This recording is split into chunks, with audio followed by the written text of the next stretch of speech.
Hi loves, welcome to my kitchen slash living room floor. So I asked you guys on Instagram because I post pictures and things of me using tarot oracle decks, and I asked you guys if you wanted to see a video of me explaining just like how I use them in kind of a simple way to work them into your life if you're interested in that. So that's what this video is going to be. First thing I want to say before I get into this too much is that there is a difference between tarot decks and oracle decks. Within each tarot deck, there's going to be very similar cards, even if you're using like different types of tarot decks. Whereas with oracle decks, it can be different themes, different goddesses, whatever. Like, it's much more broad. It's easier for me to work with my intuition with oracle decks than it is for tarot, because I don't really understand all of the like traditional meanings of the tarot cards and everything like that. And I feel like with oracle decks, a lot of it is just much more intuitive and kind of just like whatever you're feeling, whatever message comes through. Of course, tarot is very intuitive as well, but I do feel like it's important to have that background and sort of understanding of like the traditional meanings of the cards. Tarot and oracle decks and just this kind of thing in general is very heavily stigmatized, and it really has it's sort of like a taboo thing still in our society, and it can definitely have a negative stereotype associated with working with cards. And again, it's just like anything else. It's just because it's misunderstood by the mainstream, and most people don't really know like why someone would work with cards. And I feel like anytime we deem something as being weird or out there or just different in any way, it's just because we don't understand it and we haven't had experience with it. A lot of people who don't understand working with cards, they think it's just this like weird woo-woo thing that people do, and they don't really understand like why, or they just think you're like kind of crazy over there with your cards, like okay, whatever, or you're trying to like tell the future or something, and it's just not at all what it is. It's really, for me, a great way to tap into my intuition if I feel like I need some extra guidance and some extra support, and I've got like so much going on in my head that it's hard to even think straight and know like what's my intuition and what's just my mind and like fear and other people's opinions. The cards are a great thing to consult because it just gives me an opportunity to not only get quiet and get centered within myself, but it's literally a tool that your intuition works through. When I first started working with cards, I was kind of like iffy I was like, what is this really gonna do? Like, I didn't get it, I was like one of those people that thought it was just kind of like this weird thing. It's actually becoming a very normalized thing. Like, whenever I go to yoga studios, they have decks of cards that they're selling. Pretty much any like yoga meditation type workshop that I go to, they'll have cards laid out and you can like pick one. So it is becoming, especially in like the yogic community, a much more common thing to see, which is cool because I mean, why not? I think everyone should have access to this kind of thing. But in like your everyday mainstream kind of society, there's still a lot of just like weird stigmas about it, and I just wanted to clear it up that there's nothing weird about working with these cards. There's nothing satanic. There's nothing like evil or bad. It is all just good, positive vibes, and you can kind of choose how you work with the cards in your own way. For me, it is literally just another tool that helps me connect to my highest self and tap into my intuition. It's like meditating, it's like journaling, except you just have physical cards, but it has the same purpose in my life. So that's that. When you first start working with cards, it's very interesting because the decks, and this might sound a little crazy and out there, but just whatever, I don't even care, just bear with me. The more you work with that particular deck, the more you really get a feel for its energy. which might sound crazy to some people, and that's totally fine. Like, you can leave, you don't have to keep watching this video if it doesn't resonate. In my experience, I find that the longer that you work with a deck, the faster it can really pick up on your intuition, and you'll just start to receive messages much more quickly and easily. When I first started using decks, I found sometimes it felt even a little bit forced, or like I was reaching and I didn't feel super connected to my intuition, and part of that is just like your intuition is a muscle that you have to strengthen. So when you first start using cards, if you never have before, it might feel a little bit unnatural and weird, and you might be like, am I doing this right? I don't really know. Just keep doing it, and you'll reach a point where you're like, wow, this is amazing. I feel so connected. I'm getting these answers that are, it's like deep down you know the answer, but seeing it in the cards is really, really cool. And I've just gotten so many messages that have confirmed things and have been exactly what I needed to hear, to the point where sometimes it happens and you're just like, wow, there is definitely something bigger happening, like outside of myself, that is bringing these messages in, because they're just so on point. And that's really cool when that starts to happen. When it comes to asking questions, you want to make sure that you're asking questions where the answers can show up within the cards. So asking something like yes or no questions is not a good way to go. Like being like, is so-and-so my soulmate? Like, that's not going to work. You're not going to get a clear answer, if you even get any answer. It's more, you want it to be open-ended, and you don't want them to come from a victim mentality. You don't want to be asking things like, why has this happened to me? You know, these cards, working with this tool, is supposed to be a very empowering thing for people. And when you're asking questions, you want to come from that space of empowerment. And so, for example, instead of asking like, why did XYZ happen to me, maybe ask, how can I best work through blah, blah, blah, blah, blah? Or what does my focus need to be to manifest this, or to like deal with this situation or this person? Sometimes, I mean, honestly, most of the time, I will just sit down and say, what message do I need to receive most in this moment?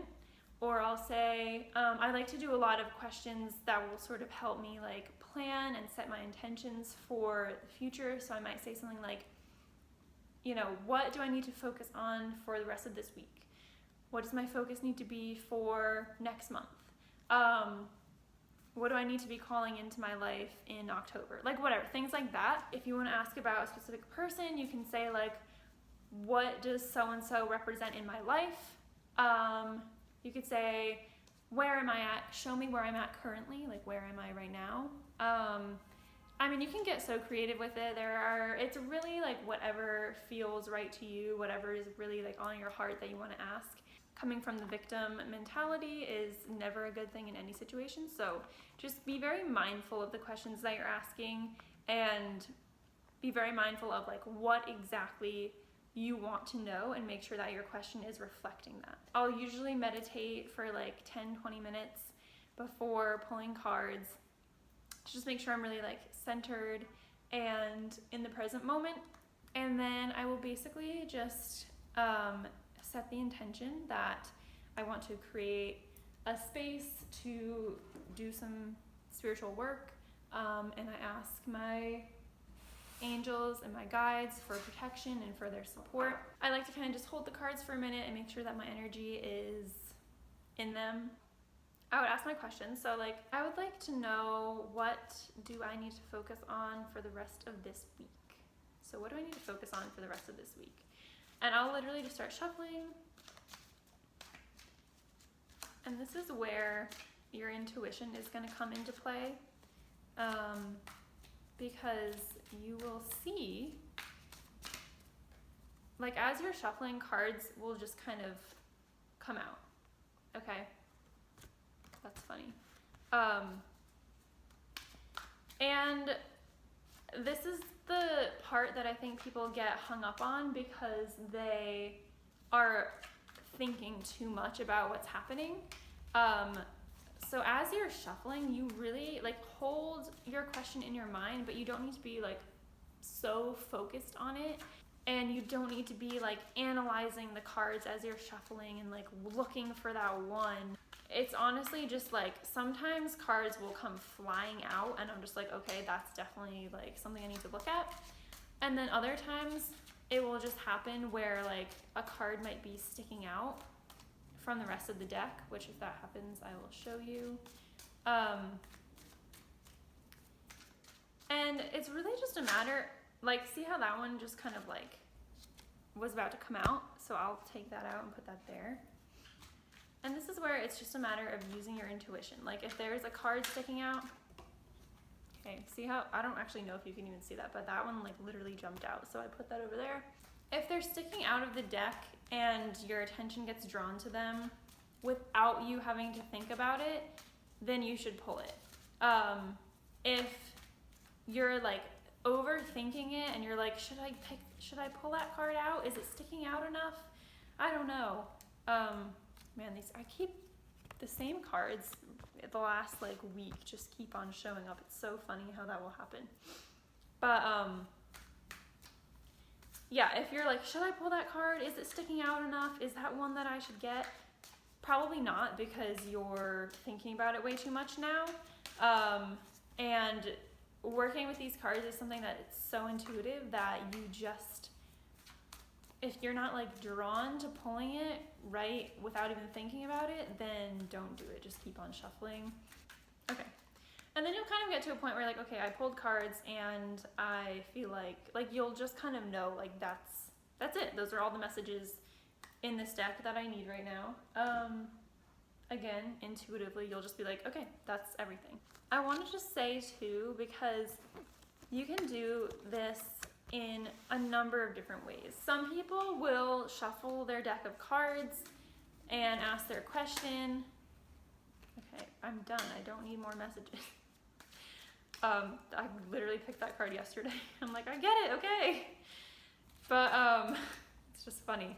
It's funny, like the decks have a personality, I swear, and you're like, okay, I get the message. You don't need to keep telling me, like I got it. Some people will just shuffle their deck and intuitively feel like they want to stop, and then they'll pick a card off the top, and then that will be their one card, and that's it.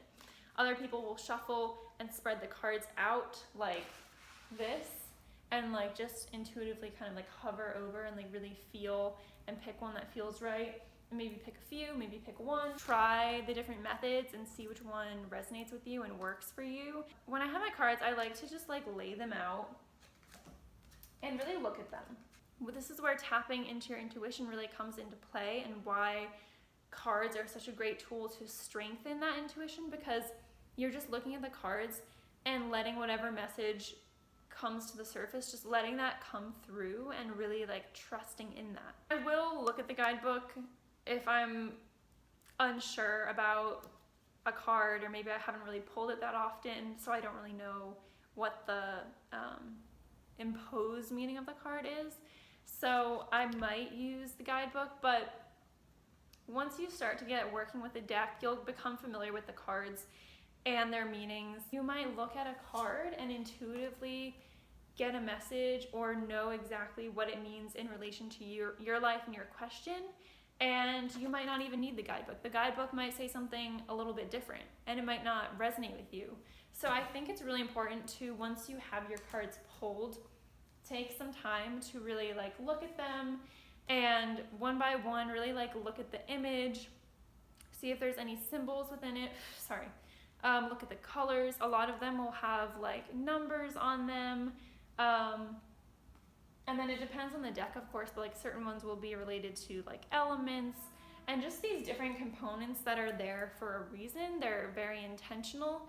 So it's really just a matter of like looking at them and noticing how you feel when you're looking at them. I think it's so important to first just let your own intuition guide you. And then if you want to use this to sort of confirm some things or get a little more clarity, absolutely go ahead. That is so, like completely fine and encouraged. But just give your intuition a chance at first. I think that is super, super important. So that was a lot. That is my sort of like intro on how I use these cards and how you could start using them in your morning routine, or just whenever you feel like you want to sort of connect with your intuition a little bit and maybe just gain some clarity around different things that are happening in your life. I strongly believe that we have all the answers within us, and sometimes it just takes these different tools to help pull out those answers and put them right in front of us so we can see them very clearly. It's the same thing with like journaling or meditating, or even like going to therapy and talking things out with somebody. These have a very similar effect, but you're using your own intuition, so you are taking your power back and really strengthening your intuitive muscles so that in the future you can just kind of intuitively go through life and trust that you are making the right decisions.